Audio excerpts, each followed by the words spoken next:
¿Sabías que las series de Gossip Girl y los Bridgerton están basadas en un mito griego? O quizás no directamente, pero yo veo muchas similitudes. Ya verás, hacemos una cosa, te lo cuento y me dices, prepárate un buen té y siéntate. ¿Qué? Se viene chismecito mitológico de chismes.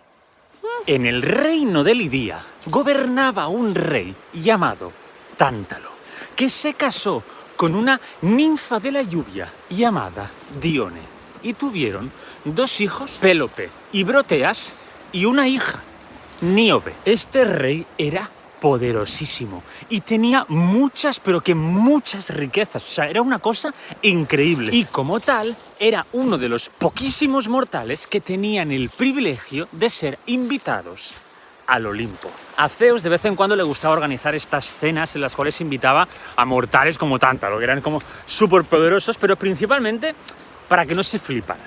En plan, sí, eres muy poderoso en el mundo de los mortales, pero aquí arriba eres una caca. Pero eso no era muy efectivo, que digamos. O sea, los mortales no lo veían así, en plan, oh, sí, una lección de humildad. No, lo veían como, soy un dios más.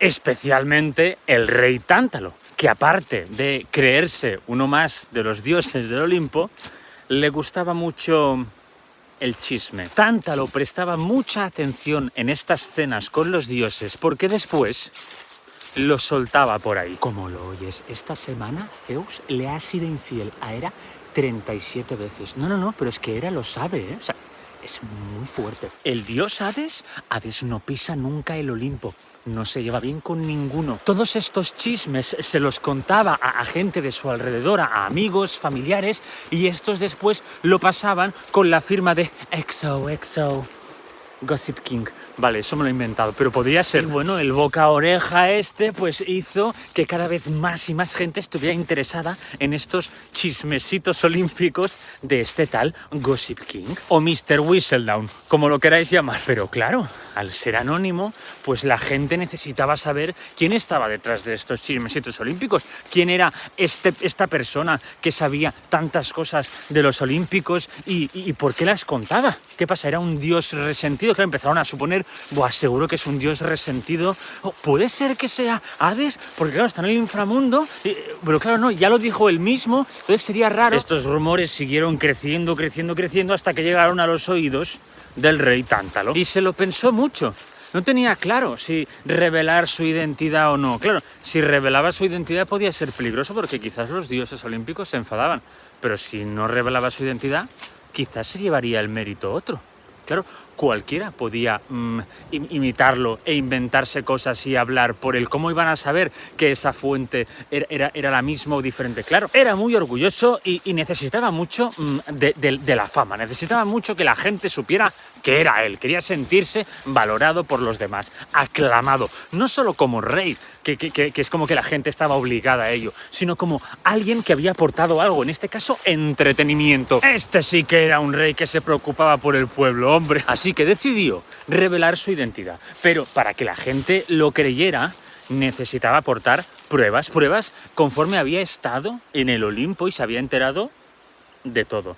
¿Qué hizo? Pues la siguiente vez que fue al Olimpo, que fue invitado a una cena, robó el alimento de los dioses: ambrosía y néctar. Al día siguiente citó a toda la gente de su reino a las puertas de su palacio. Él salió al balcón, alzó el alimento de los dioses que brillaba como si fueran, 2 farolas, y dijo: yo soy Gossip King, yo soy Mr. Whistledown, yo soy el rey chismoso. La gente se volvió loca, todos, ¡no puede ser, qué fuerte! Gente gritando, ¡lo, Tántalo! ¡Tántalo, te queremos! ¡Tántalo, quédate! Que las noches sin ti duelen. Aquí ha habido un remix raro. Nunca su pueblo lo había amado tanto. O sea, su pueblo se convirtió en promonarquía al instante. Por eso se derrocan monarquías, porque no son chismosos. Sorry, not sorry. Pero claro, no todo iba a ser bueno y bonito para Tántalo, porque los dioses olímpicos se habían enterado de eso y no estaban contentos. Tántalo les suplicó, por favor, que lo perdonaran. Le dijo a Zeus: Zeus, ¡buah, mi bro! Siento si te he decepcionado, my man. Siento haberte traicionado por la fama. Pero Tántalo tuvo una idea para que le perdonaran. Invitó a todos los dioses a su palacio a cenar. Siempre iba él al Olimpo y esta vez quería hacerlo al revés, para mostrarles respeto y admiración. Y les dijo que iba a hacer el mayor banquete que haya existido nunca en el reino de los mortales. Y a Zeus le pareció buena idea. O sea, le podía haber parecido arrogante, o sea, le podía haber parecido en plan, pero ¿dónde vas, flipado? ¿Qué te piensas que vas a poder alimentarnos todos nosotros? Pero vamos a ver, ¿no? Lo vio como un acto de mucho respeto. Nunca había pasado algo así, nunca ningún mortal le había ofrecido algo similar a los dioses. Así que dijeron, vale, venga, vamos. Tántalo empezó a preparar el menú de esa cena, contrató no sé cuántos chefs, pero los chefs le dijeron a Tántalo, oye, Tántalo, aquí pides mucha comida y no tenemos tanta. Y Tántalo, ¿cómo que no? Le enseñaron las provisiones y el rey Tántalo se quedó flipando en plan, ¿pero qué ha pasado aquí? Y ordenó a sus soldados que fueran a robar comida de la gente de su pueblo para traerla al banquete. Lo hicieron, pero aún así faltaba comida. ¿Por qué faltaba comida? Porque justo en ese momento era la época en que Hades había secuestrado a Perséfone y Deméter estaba muy triste porque no la encontraba. Por lo tanto, fue la época en la que no brotó nada durante mucho tiempo. Y Tántalo tuvo una idea para llenar más la mesa de comida. Una idea que en su cabeza era una idea brillante, o sea, era espectacular. Pero no fue tan buena idea como él creía. Llegó la hora de la cena, bajaron los dioses, se sentaron y nada más sentarse, Deméter, que estaba hecha polvo, estaba destrozada, pobrecita, pues el primer plato que vio, agarró un trozo de esa comida y se lo llevó a la boca. Pero Zeus se había fijado en ese plato y en lo que había agarrado Deméter. Y lo que se estaba comiendo Deméter era un brazo humano. Y lo que había en ese plato era un humano. Zeus miró a Tántalo y le preguntó, ¿qué cojones es eso? A lo que Tántalo, súper orgulloso y satisfecho, respondió, es mi hijo, Pélope. Lo he matado y cocinado para vosotros, en señal de respeto. ¿Qué os parece? ¡Ay, la madre que lo parió! Zeus se puso furiosísimo, le dijo, ¡pero tú estás mal de la cabeza, pedazo de desgraciado! ¿A quién se le ocurre matar a su hijo? Mira quién habla, ¿eh? Como si Zeus no hubiera hecho cosas graves. Tántalo se quedó muy confundido. Les dijo, pero vamos a ver, ¿que no os gustan los sacrificios? Los demás dioses estaban flipando en colores, en plan, pero ¿y este maldito loco? Pero total, que Zeus le pidió a la Moira Cloto, la hiladora, la que creaba el hilo de la vida, juntar a todas las partes que quedaban de Pélope, el hijo de Tántalo, y para después el Zeus devolverlo a la vida. ¿Qué pasa? Pues que estaban todas las partes del niño, pero la que faltaba era el brazo que se había zampado Deméter. Deméter, que se sentía muy mal, ya lo que le faltaba a Deméter, pobrecita, le pidió a Hefesto, por favor, que le forjara otro brazo a Pélope de marfil. La Moira hizo el... Coño, quizá es un pájaro de Stínfalo, o quizá es Zeus. ¿Quién sabe? Total, que la Moira hizo el puzzle de Pélope y Zeus lo devolvió a la vida.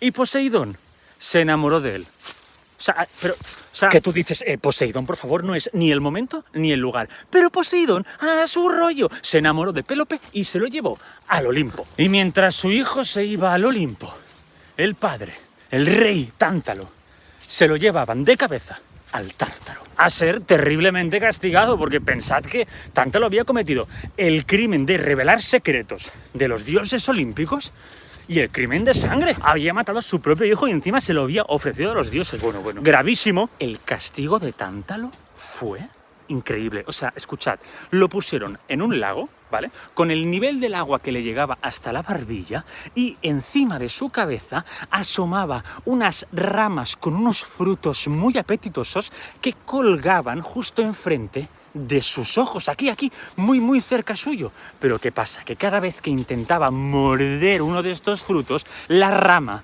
se alejaba. Y cada vez que intentaba beber agua del lago, el nivel del agua bajaba. Y por si fuera poco, de su cabeza colgaba una roca gigantesca que si él se levantaba y se iba del lago, lo aplastaba. Ese fue el castigo de Tántalo. Y os preguntaréis, ¿qué pasó con él? ¿Se levantó y se fue y murió aplastado por la roca? Pues no. Tántalo sigue allí con la fe de algún día poder darle un mordisquito, por pequeño que sea, uno de esos frutos y beber ni que sea un sorbito de esa agua. Así que ya sabéis, nada de chismorrear sobre la vida de los dioses.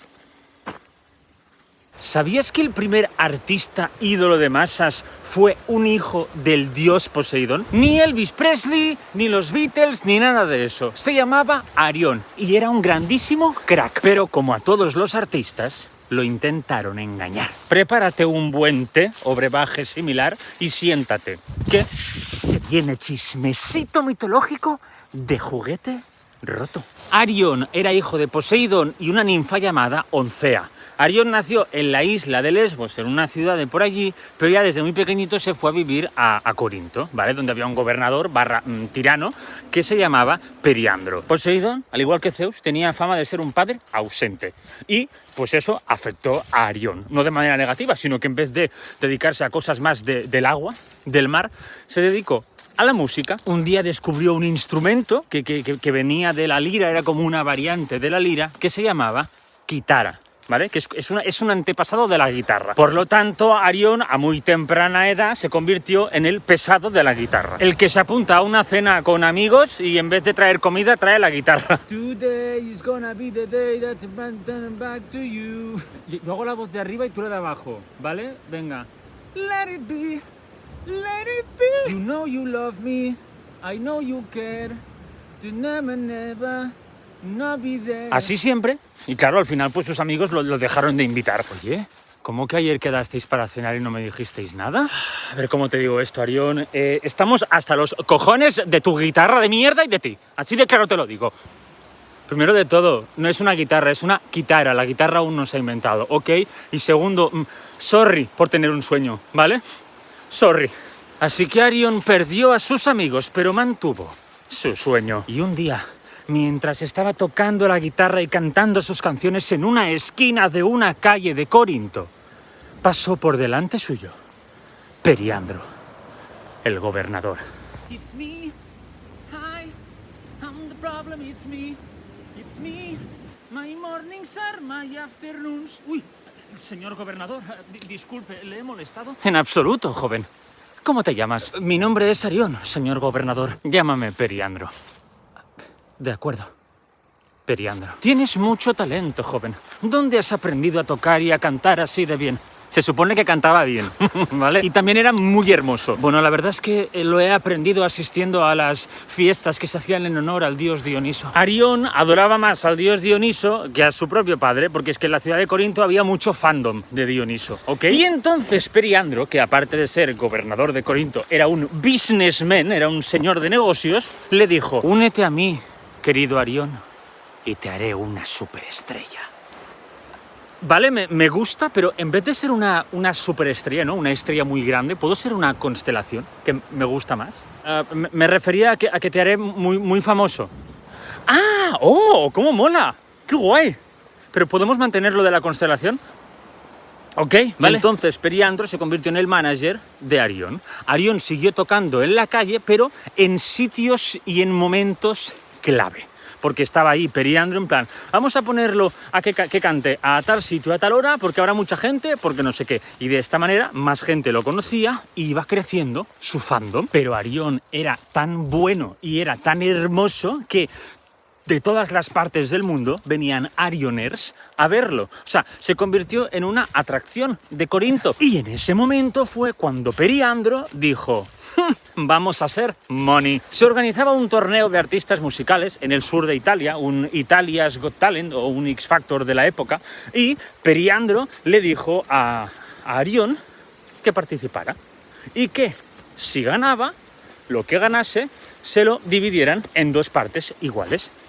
El premio era, o sea, había varias categorías y los premios eran, vamos, o sea, si lo ganabas todo, te hacías rico al instante. Arión estaba encantadísimo de ir a participar a este torneo, pero era un viaje largo, tanto de ida como de vuelta, y necesitaba dinero para poder pagarse el viaje, la comida allí, lo que fuera. Así que Periandro le dijo que no se preocupara, que él le ponía el barco de ida, le ponía el barco de vuelta, con tripulación incluida, y que también le daría dinero para comer, para lo que fuera. Obviamente Arión aceptó y se fue para allí, el viaje súper guay, súper divertido. Arión estaba disfrutando de esa experiencia como nadie. O sea, llegó allí, se hizo amigo de todos los concursantes, empezó el torneo, ganó la primera categoría, ganó la segunda, ganó la tercera, ganó todas las categorías Arión. O sea, Arión era un grandísimo genio. Arión se había hecho rico.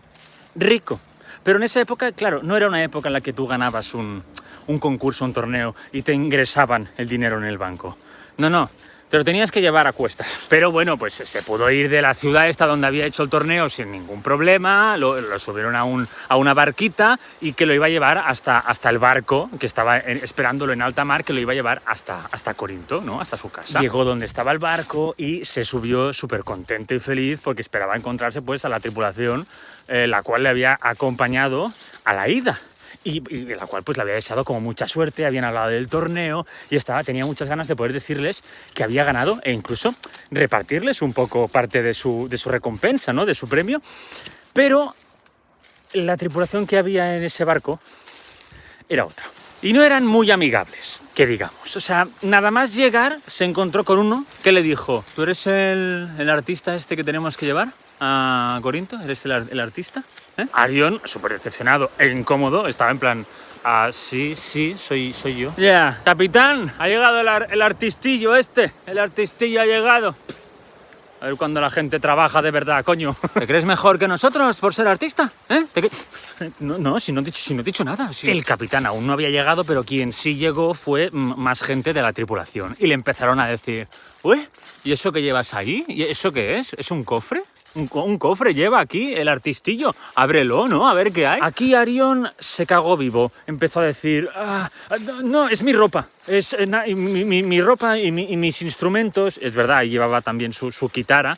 Pero nada más que eso. Estaba mintiendo y la tripulación pues lo vio claramente. Y le empezaron a decir: ya, venga, va, ábrelo, bro, ábrelo. Que no lo voy a abrir, que no. Pero uno de la tripulación le quitó el cofre y lo fue a abrir. Pero antes llegó el capitán. ¿Qué está pasando aquí? Y aquí Arión intentó pues pedirle ayuda al capitán. Señor capitán, que yo tengo que llevar sano y salvo y con el cofre intacto a Corinto, que esto es para el gobernador Periandro, si no se va a enfadar. Y el capitán dijo: dejad al chaval en paz, no le toquéis el cofre.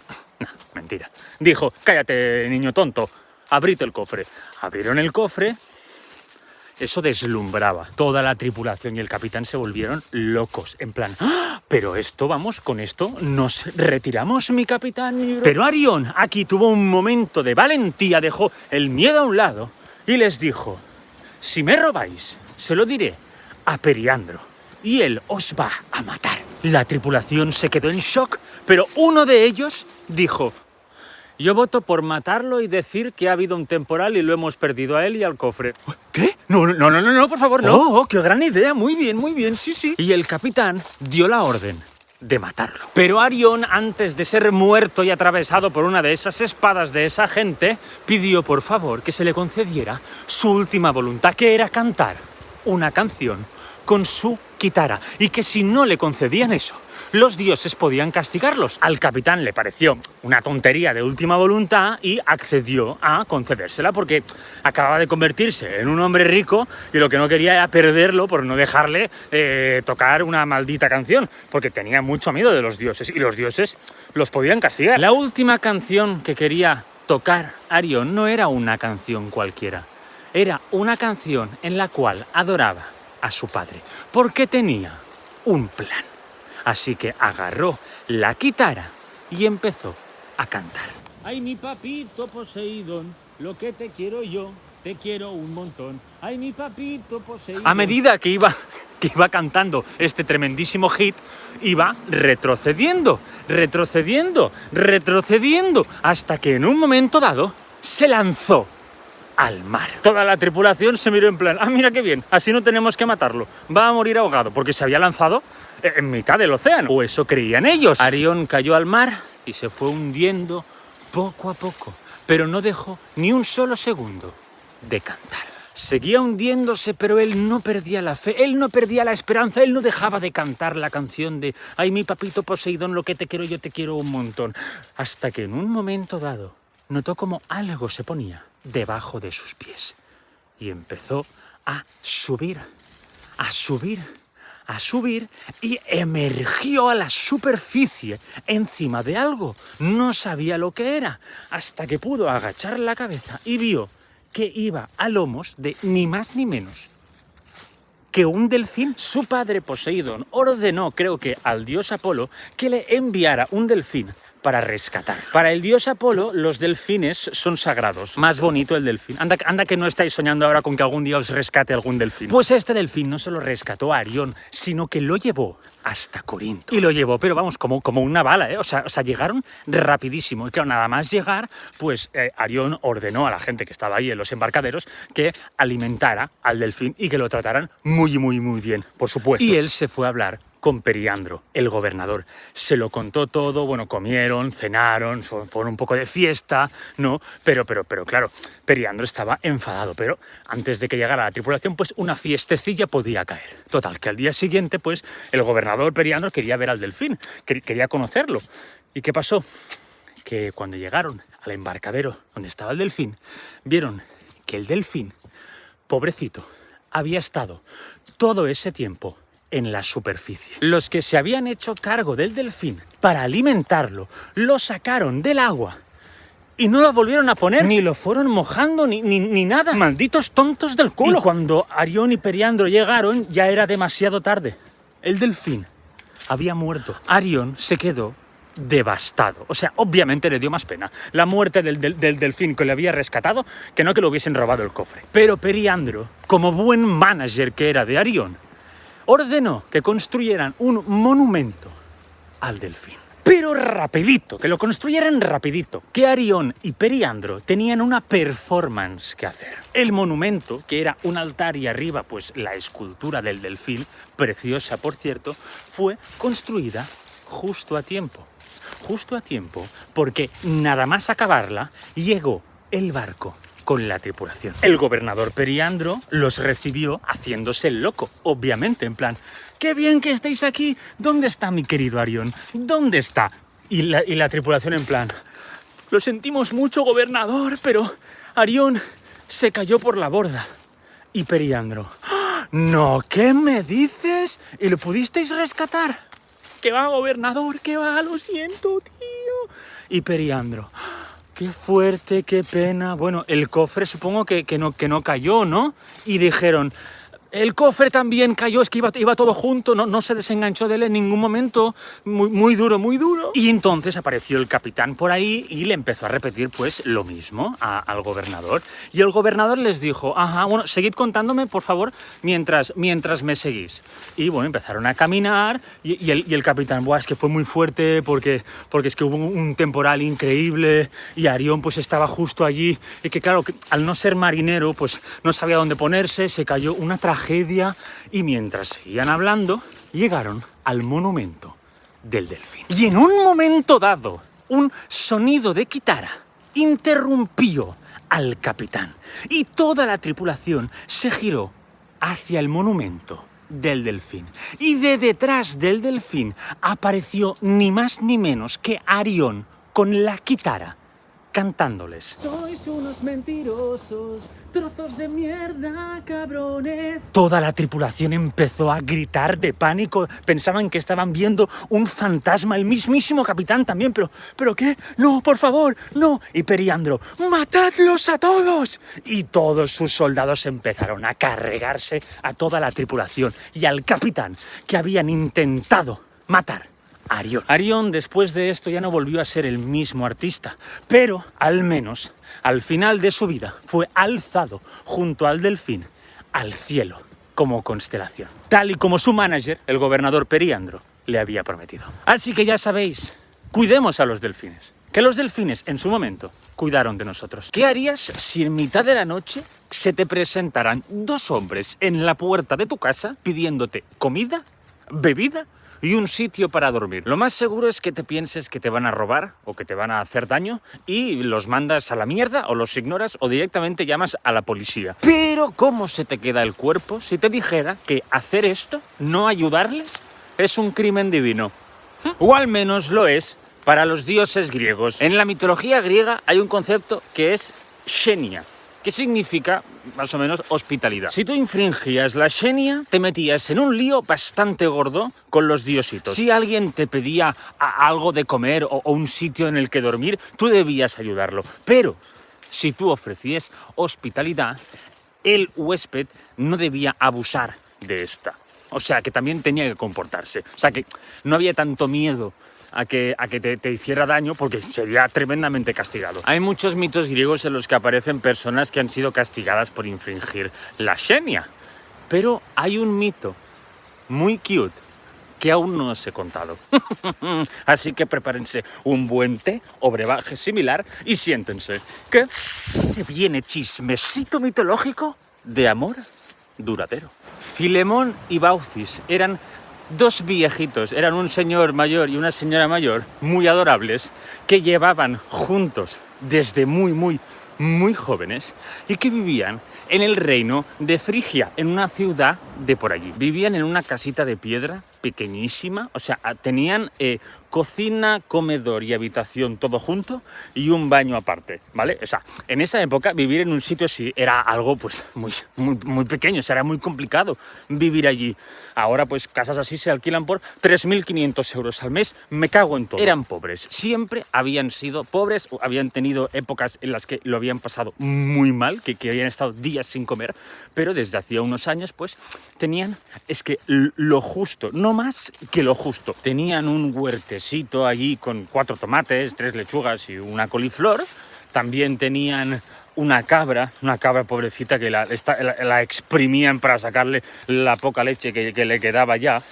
Y también tenían un ganso. Pero una noche, mientras Filemón y Baucis estaban cenando cada uno medio tomate y una hoja de lechuga, llamaron a la puerta.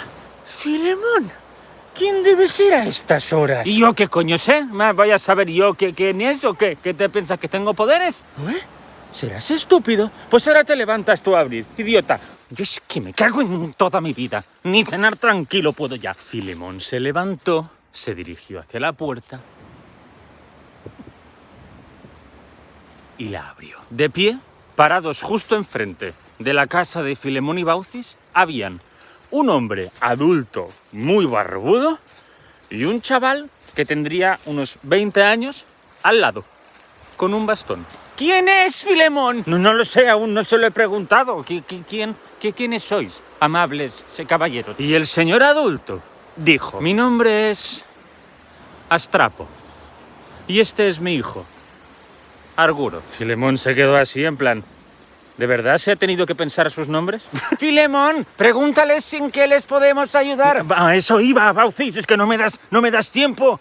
¿En qué les podemos ayudar, estimado Astrapo y Arguro? A lo que Astrapo respondió: llevamos mucho tiempo andando y nos preguntábamos si podríais darnos de comer, de beber y dejarnos un sitio en el que pasar la noche. Filemón se quedó así, miró otra vez su casa por dentro y pensó: no sé dónde narices los vamos a poner, pero hay que ayudar a la gente que lo necesita. Filemón, pero diles que pasen, que sí que les daremos de comer y de beber. ¿Qué a eso iba? Ojo, ¿quieres ir tú y decírselo tú?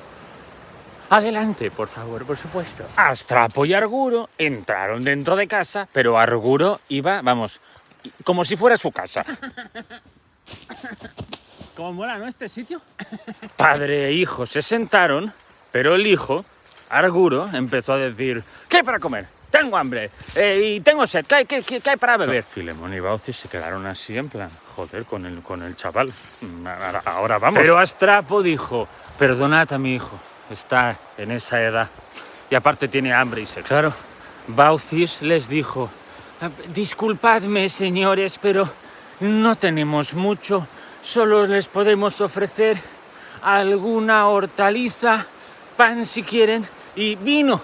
Tenemos vino, sí, es un vino un poquito malo, eso sí, pero algo es algo, ¿no? Pobre señora, les estaba dando lo que para ellos eran 3 días de comida. Baucis agarró la jarra de vino, la miró y es que había 1/3 de vino solo, y una jarra de estas de 1 litro, o sea, no más. Baucis les llevó la jarra al padre y al hijo y les dijo: repartidla bien para vosotros dos, pero es que no tenemos más, lo sentimos mucho. Entonces el padre agarró la jarra sin mirar ni siquiera a Baucis, como si no la escuchara, y empezó a llenar su vaso. Pero lo seguía llenando, y Baucis mirando en plan, pero ¿qué? ¿No habrá para tu hijo? Y se llenó el vaso hasta arriba. Era un vaso normal, no de vino, no, un vaso normal. Y lo llenó hasta arriba, que sobresalía. Y después le pasó la jarra a su hijo. Y su hijo se empezó a llenar el vaso también y hasta arriba. Y Baucis se quedó así, en plan, no puede ser, pero si no había tanto vino, que lo he visto yo. Y entonces el hijo le dijo a Baucis: señora, pásame el vaso, hay que brindar. Y la señora: pero que no tenemos más vino. Y el hijo: que me pase el vaso, me cago en todo. Y le pasó el vaso, bueno, toma. Y le empezó a llenar el vaso también, hasta arriba. Y lo mismo con el vaso de Filemón. Y Filemón y Baucis se quedaron así. Se miraron y dijeron: disculpadnos un segundo. Los dos viejitos se alejaron de la mesa y empezaron a hablar. Baucis le dijo a Filemón: Filemón, te juro que había esto de vino en la jarra, te lo juro. Y Filemón: ya, sí, ya lo sé, si casi me acabo yo el vino este mediodía, pero ¿qué está pasando? ¿Tú crees que son...? Pues puede ser. ¿Y qué hacemos? Yo creo que tendríamos que ofrecerles un poquito más. ¿Más? ¿Pero qué más? ¿Qué tenemos de más? El ganso, Filemón. El ganso. ¡Ah! ¡El ganso! ¡El ganso! ¿Ya tenemos un ganso? Ya, pero ¿y si son...? Bueno, pues el ganso. El ganso sí, venga. Claro, cuando Filemón y Baucis vieron que esa jarra de vino se estaba llenando mágicamente, pues sospecharon que esos dos podían ser dioses. Así que decidieron ir a buscar el ganso para matarlo y darles de comer a esos dos supuestos padre e hijo. Pero para ellos, sacrificar el ganso y más para otras personas suponía regalar la compra de un mes sin tener dinero para más. Así que la viejita, Baucis, fue a por el ganso que estaba afuera, lo entró dentro de casa, pero nada más entrar, el ganso se sacudió, se escapó y fue corriendo hacia el padre, Astrapo, y saltó y se sentó encima de sus piernas. Baucis y Filemón se quedaron así en plan, pero ¿qué acaba de pasar? Y el padre, Astrapo, les dijo: no hace falta. Filemón y Baucis estaban flipando, en plan, ¿qué acaba de pasar? ¿Que no hace falta? ¿De qué? ¿Cómo? Y Astrapo les preguntó: ¿qué tal con los vecinos? ¿Cómo os lleváis con ellos? Los viejitos se miraron, hicieron así como... Pues mire, Astrapo, dijo Filemón, nos llevamos como la mierda y nos caen como el culo, así de claro se lo digo. Astrapo se rió, el hijo también, y preguntaron: ¿por qué? Y Baucis, la viejita, les dijo: miren, siempre se han reído de nosotros porque somos los más pobres de la ciudad. Nunca nos han ayudado ni esto. Pero eso sí, cuando han necesitado algo, no han dudado en venir a pedírnoslo. Padre e hijo se pusieron serios y les explicaron que ellos, antes de ir a su casa a pedir pues comida, bebida y un sitio donde quedarse, habían ido a todas las demás. Y ni un solo vecino les había ofrecido nada. Nada, cero. Filemón les dijo: lo lamentamos mucho, pero no nos sorprende lo más mínimo, señor. Padre e hijo se levantaron de las sillas y se acercaron un poco a los viejitos. Y el padre dijo: mi nombre no es Astrapo, mi nombre es Zeus. Filemón y Baucis en plan: acabamos de dar de comer a Zeus, ¿pero qué me estás contando? Y el niño dijo: y yo soy Hermes. Bueno. Filemón y Baucis estaban eufóricos, no saltaban de la alegría porque si no se iban a romper las caderas, pero estaban eufóricos. Zeus, aquí en casa siempre hemos sido súper fans suyos, y de usted también, Hermes. Qué bien le robó las vacas a Apolo. Oh, qué maravilla. Zeus y Hermes estaban en plan... Calla. Y bueno, después de este momento fan, Zeus les dijo a Filemón y Baucis: ahora os vais a ir de vuestra casa y vais a subir la colina esta que tenéis aquí al lado, lo más rápido que podáis, pero tampoco muy rápido, que no quiero que os quedéis por el camino. Pero os prohíbo que miréis atrás. Y Filemón y Baucis en plan: sí, señor, lo que usted diga, señor, a sus pies, señor. Se fueron de su casa con lo puesto y empezaron a subir la colina. ¡Vamos! Mientras iban subiendo, comentaban pues lo que había pasado. ¿Te puedes creer que hemos dado de comer y de beber al mismísimo Zeus y al mismísimo Hermes? Es que es fuerte. Y es que a mí me lo cuentan y no me lo creo. Pero mientras hablaban, se empezó a escuchar como un sonido de truenos y de diluvio, y se quedaron los dos a puntísimo de girarse, pero no lo hicieron. Siguieron subiendo la colina con muchísimas ganas de mirar atrás, a ver qué estaba pasando, porque es que no tenían ni idea. Y cuando llegaron arriba del todo, los dos se miraron y dijeron: ¿y si nos giramos? Baucis, unpopular opinion quizás, pero yo ya he vivido lo suficiente. Y Baucis le dijo a Filemón: yo también. Y ha sido un placer hacerlo contigo. Te quiero, Baucis. Te quiero, Filemón. Aunque a veces eres un poco estúpido. Tú también tampoco te quedas corta. Contaron hasta 3 y se giraron. Y durante menos de un segundo pudieron ver como un nubarrón gigantesco estaba inundando la ciudad, con todos los vecinos allí ahogándose, todos, menos ellos dos. Acto seguido, Filemón se convirtió en un roble y Baucis en un tilo.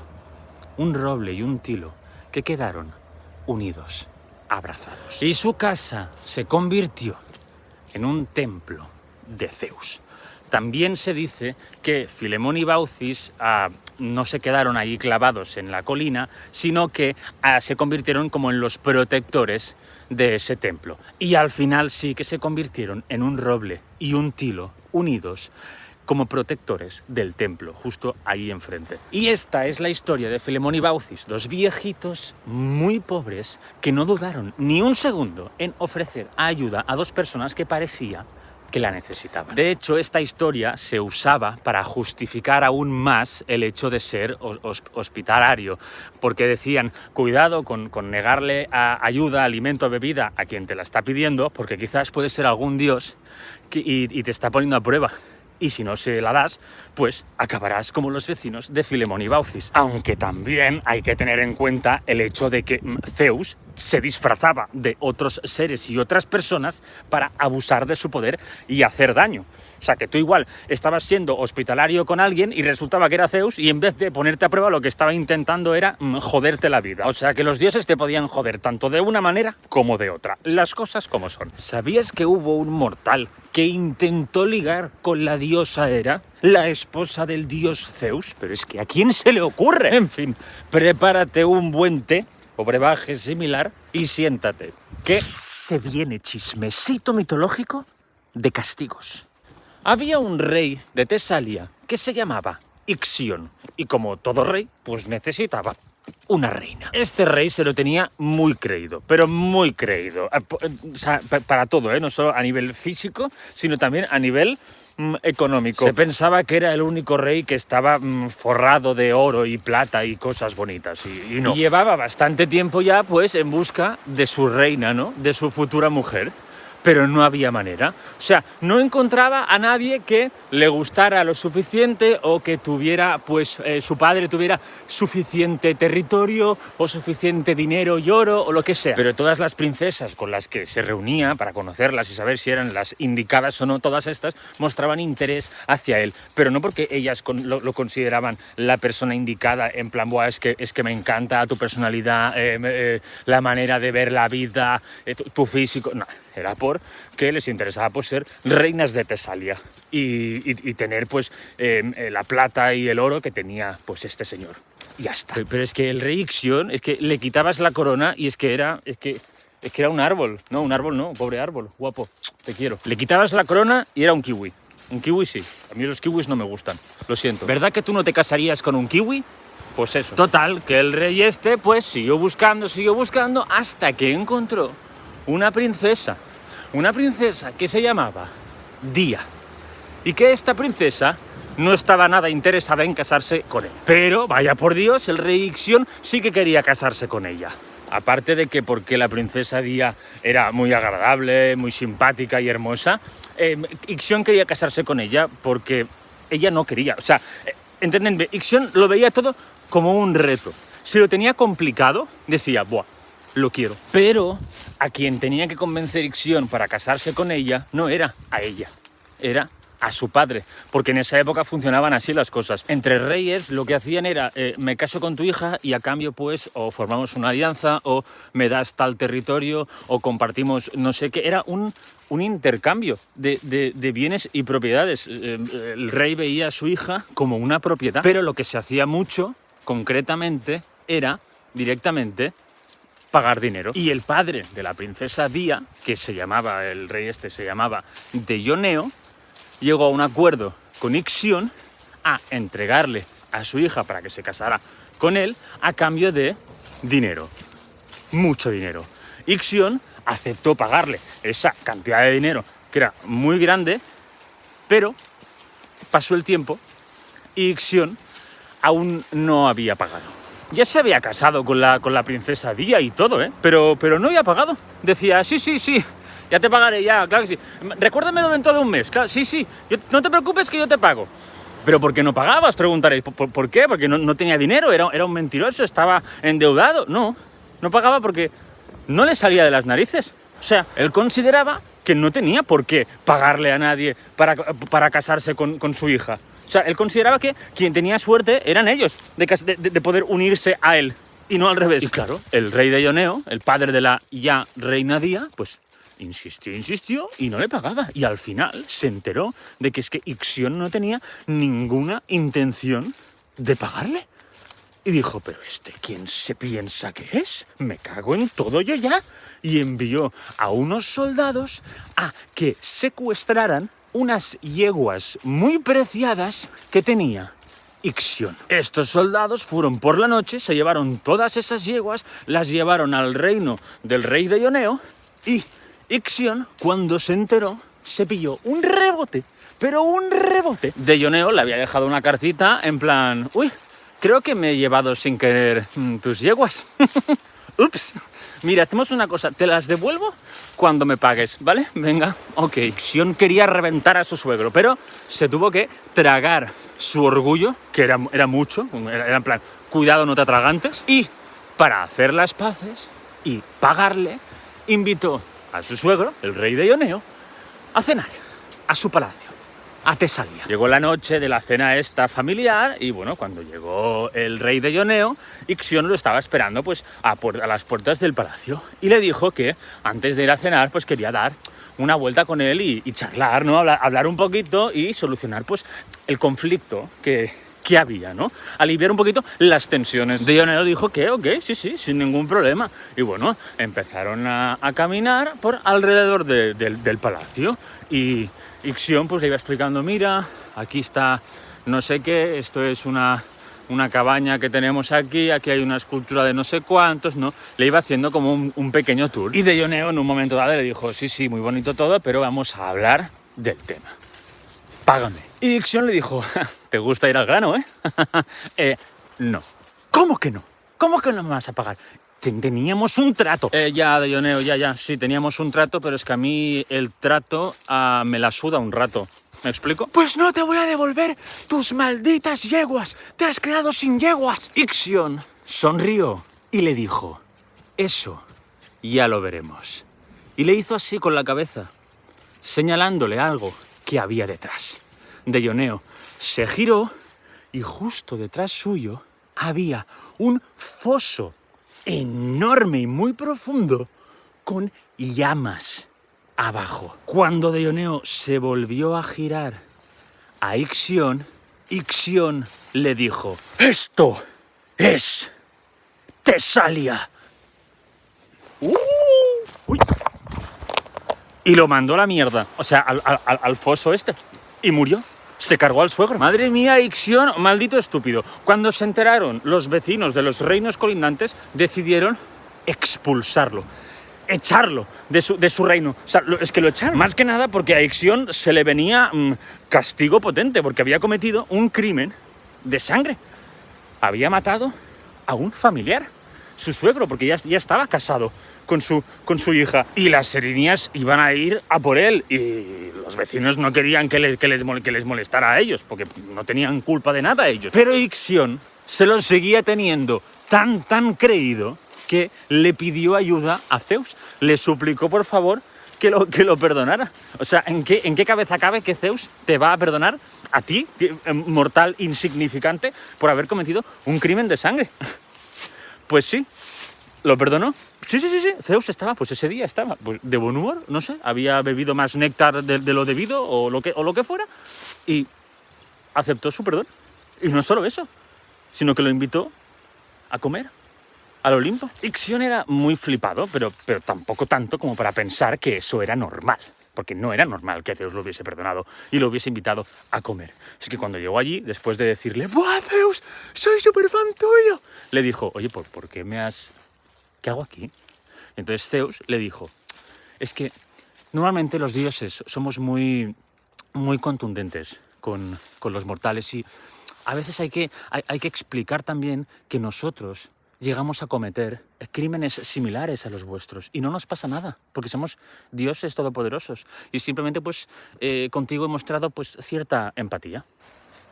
Esto era algo inaudito, o sea, esto pasaba quizás una vez cada 1 billón de años. O sea, es que ni Zeus fue tan benevolente y empático con su hijo Hércules, que fue castigado por un crimen que ni siquiera cometió él. Y claro, pues Ixion estaba eufórico.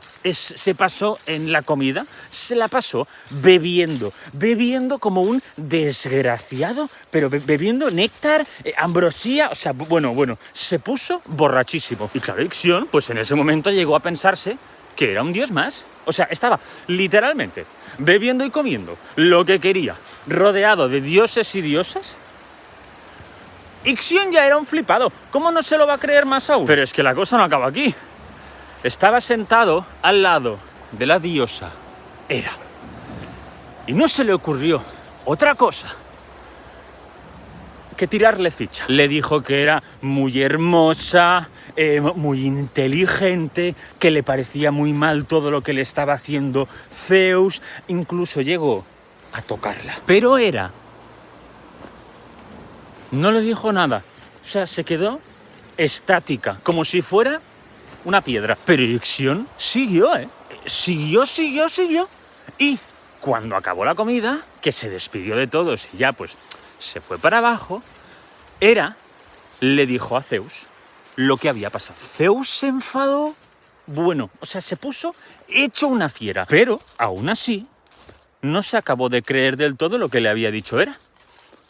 Hera está en plan, pero ¿cómo que no te lo crees? Y él, no, a ver, es que prefiero comprobarlo. ¿Comprobar el qué? Gilipollas. Total, que Zeus decidió enviarle a Ixion una nube muy espesa con la forma exacta de la diosa Hera. Se la llevó hasta donde estaba y Ixion se acostó con ella. Y por si esto fuera poco, después fue a todo el mundo con el que se cruzó, explicando que se había acostado con la diosa Hera. Hera estaba en plan, ¿qué? Zeus, ya ¿Me crees ya o quieres algo más? No sé. Zeus dijo, vale, ok, I'm so sorry. Y de un golpe de rayo mandó a Ixión al inframundo, concretamente al Tártaro. Cayó encima de una rueda y aparecieron unas serpientes que lo ataron de manos y pies a esta. Y esta rueda empezó a dar vueltas y vueltas y vueltas. Y Ixión a día de hoy sigue dando vueltas en esa rueda. Y de este castigo se inventaron las norias. Vale, no, eso es mentira, me lo acabo de inventar, pero podría ser. Y esta es la historia de Ixión, un rey mortal que se creyó un dios. ¿Sabías que existe el rumor de que el dios griego Poseidón quiso derrocar a su hermano, el dios Zeus? Prepárense un buen té o brebaje similar, que se viene chismecito mitológico de envidia. Había una princesa llamada Ifimedea.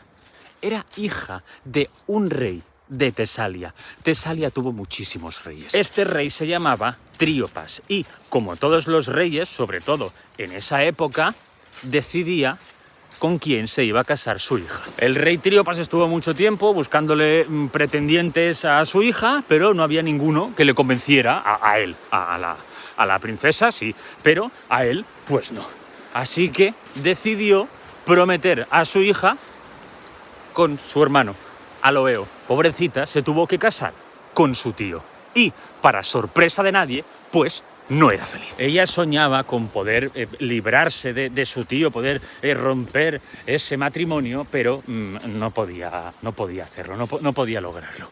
Así que lo único que quedaba era, pues, su imaginación. Y empezó a soñar, a imaginarse, acostándose con el dios Poseidón. Y esto, que era algo que ella hacía para poder evadirse de su triste realidad, se acabó convirtiendo en un deseo muy real. Se pasaba los días y las noches deseando con poder acostarse con el dios Poseidón. No había ni un solo segundo que pudiera no pensar en ello. Y de un fuerte deseo pasó a ser una muy fuerte obsesión. Tan grande era esa obsesión que empezó a salir por las mañanas al mar. Se ponía en la orilla y empezaba a chapotear. O sea, agarraba agua con sus brazos y se la echaba por encima, como sintiendo al dios. Y lo empezó a hacer cada día. O sea, y si no la iban a buscar sus guardaespaldas, como sus guardias, ella se quedaba allí, que se moría de hambre allí si hacía falta. No quería separarse ni un solo segundo del mar. Hasta que un día el dios Poseidón se enteró de esto, de que había una mortal que la deseaba tanto hasta el punto de hacer esto, de pasarse el día en el mar. Y Poseidón, como muestra de agradecimiento, entre comillas, porque él también pues quería, se convirtió en una ola de 5 metros que fue hacia ella cuando estaba en la orilla. Ella vio como el mar se encogía y al principio se asustó en plan, ¿el mar me está rechazando? ¿Cómo? Pero no, después vio que se formaba una ola en la cual podía ver el rostro de Poseidón. Y esa ola fue directo hacia ella. Y ella, lejos de quedarse quieta, hizo...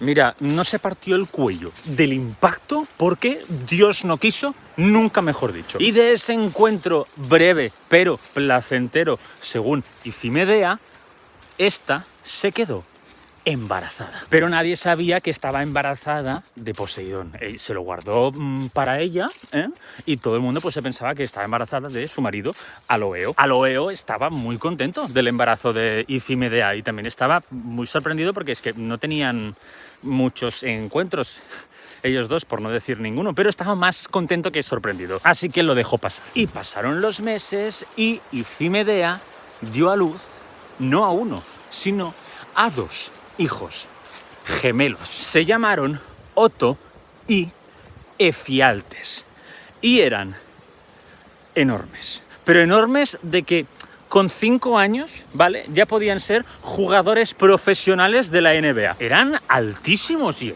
estaban fuertísimos. O sea, era una cosa increíble. Y se dice que Poseidón, al ver el potencial físico que tenían sus 2 hijos, empezó a hablar con ellos. Les explicó quiénes eran sus tíos, tías, que él era su padre, que eran hijos ni más ni menos que del dios del mar. Les explicó el origen de todo, cómo se había creado todo.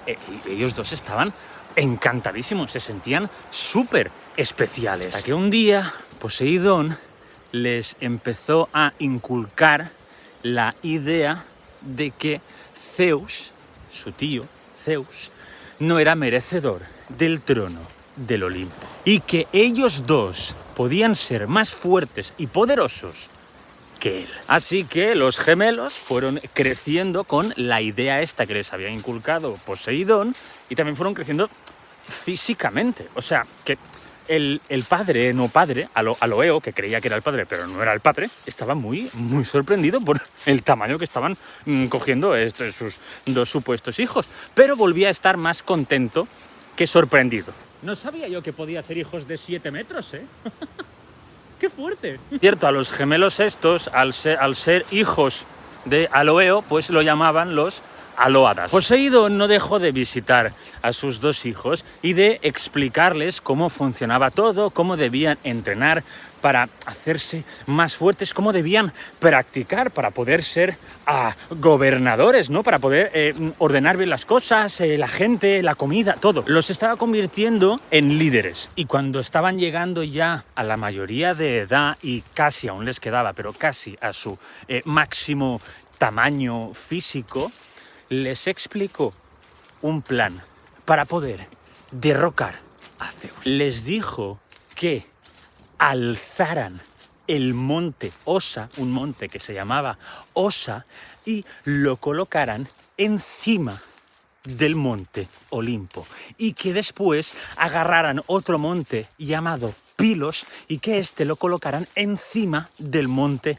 Osa. Tengo que decir que era una estrategia bastante infantil. En plan, ¿esto es tuyo? Pues te lo aplasto. O sea, como romperle el Lego que está construyendo tu hermano o el castillo de arena. O sea, pero los gemelos dijeron, oh, qué buena idea, papá. Sí, claro que sí. Pero eso debían hacerlo cuando llegara el momento. Que ese momento era pues cuando ellos llegaran al máximo tamaño al que podían llegar. Pero les iba a avisar Poseidón. ¿Qué pasó?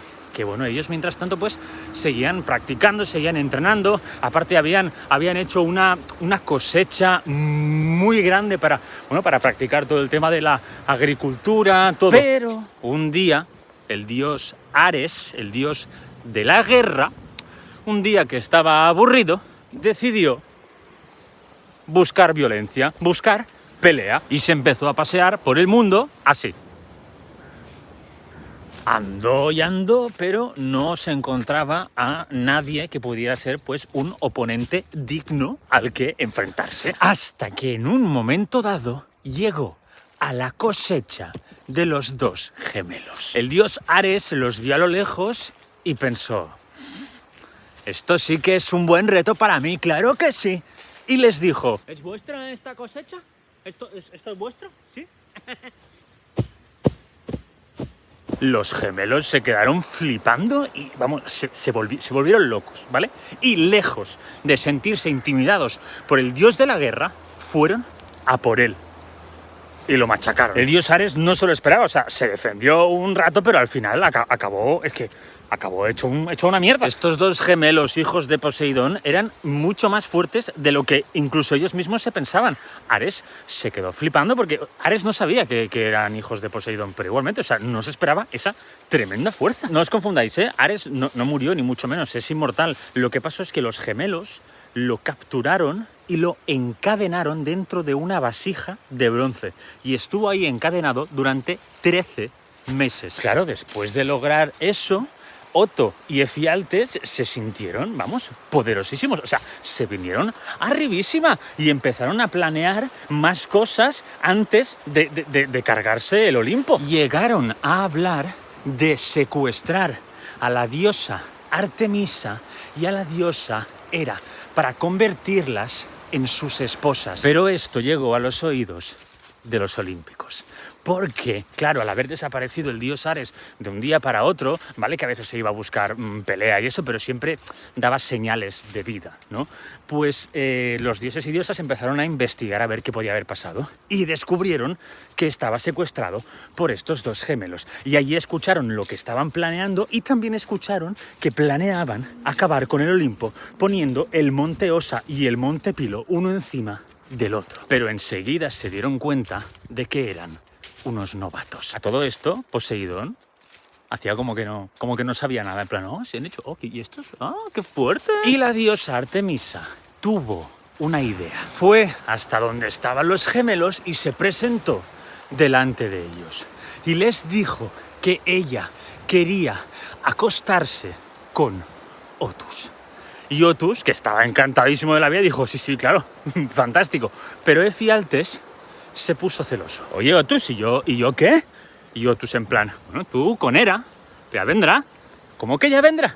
No, aquí o todos o nadie. Y los gemelos empezaron a discutir muy fuertemente y en ese preciso momento fue cuando Artemisa aprovechó para transformarse en cierva e irse. Entonces los gemelos se dieron cuenta y dijeron, que se escapa, coge arco y flecha. Que los dos cogieron sus arcos y sus flechas preparados para dispararla, pero justo en ese preciso momento bajó el dios Hermes y liberó al dios Ares. Y los dos estaban que no sabían dónde disparar. No, tú a ella, no, yo a ella y tú a él. No sé qué. Total, que al final se escaparon tanto Artemisa como Hermes con Ares.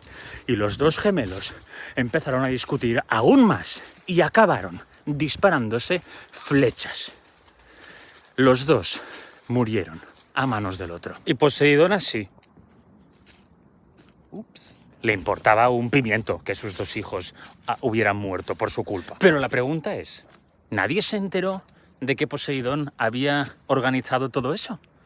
Bueno, se dice que Zeus le dijo a Poseidón, bro, que no vuelva a pasar, ¿ok? Venga.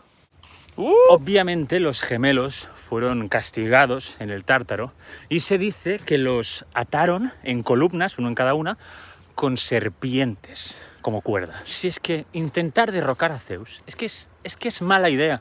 Es mala idea. Cuídense y que tengan un buen día y un buen fin de semana.